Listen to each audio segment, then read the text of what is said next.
I have here the 2016 estate Cabernet Sauvignon. So this comes from roughly half of the vineyard parcels of the Bordeaux varieties, growing between 1,300 feet elevation and 2,700 feet. We have a total of about 45 blocks. Half of those are generally what we will put into the Montebello selection. The other half, then we sit and we carefully assemble this wine.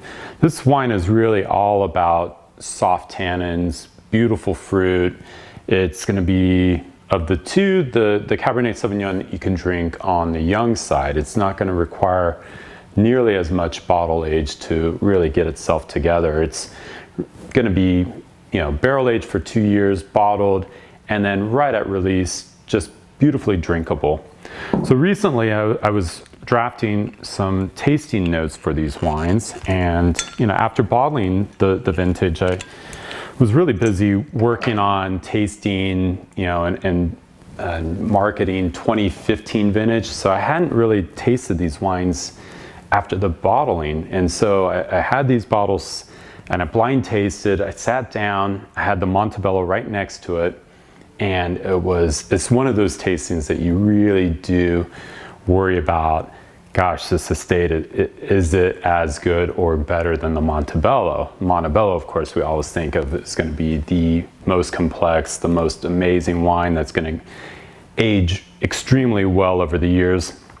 And so the worry would be, gosh, is this estate just going to be even better than Montebello? What I found here, though, in blind tasting, I was able to figure out what wine was what. The estate definitely fit that mold and that style that we're trying to create in this wine, where it's got the complexity of Montebello, but it doesn't have that tannin structure and weight to carry it for 5 decades in bottle. It's not necessarily going to improve with time. It's all about early drinkability, that accessibility, softer, finer grain tannins. And so it worked out in blind tasting that I was able to pinpoint each one just correctly. It is a fantastic wine, though. I mean, it's of the recent vintages, one that really had me just pretty much amazed at the intensity and the depth of this wine and how wonderful the tannins are and surrounded by really rich fruit. So 2016 on the mountain here was one of those drought years. Really heavy water stress was setting into the vines.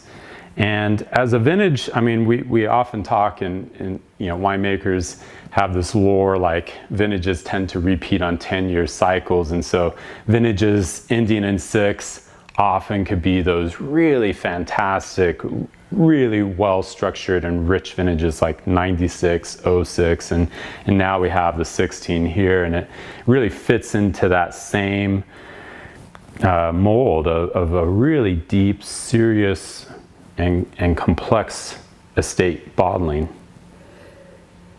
So fantastic nose. I mean, it's just wonderfully rich and showing beautiful mountain kind of currant, blackberry, some bramble. There's a bit of kind of the chaparral and the herbs that come from the environment of the vineyard, the cover crop, and the different trees that are growing in the vineyard environment here on Montebello.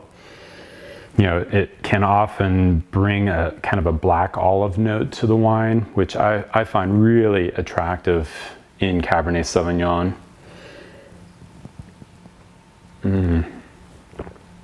And really delicious and drinkable on entry. Tannins are not too strong. They're really kind of surrounded by that rich fruit. There's a nice sweetness that carries the wine. It's not a residual sweetness from the wine, from the grapes. It's a sweetness from the barrel, and then just that beautiful sweet fruit that is there present in the wine, combined with the high acid, which carries the flavors and really provides a real freshness to the wine. It's really focused, well-defined, and kind of the perfect style of the estate bottling that we have been attempting all these years to make a version of the Montebello with the complexity that you can drink right now and enjoy. It's going to be really at its best within this next 10-year period of time. but really desirable for early drinking and pairing to food and cuisine. Really a fantastic vintage here, 2016.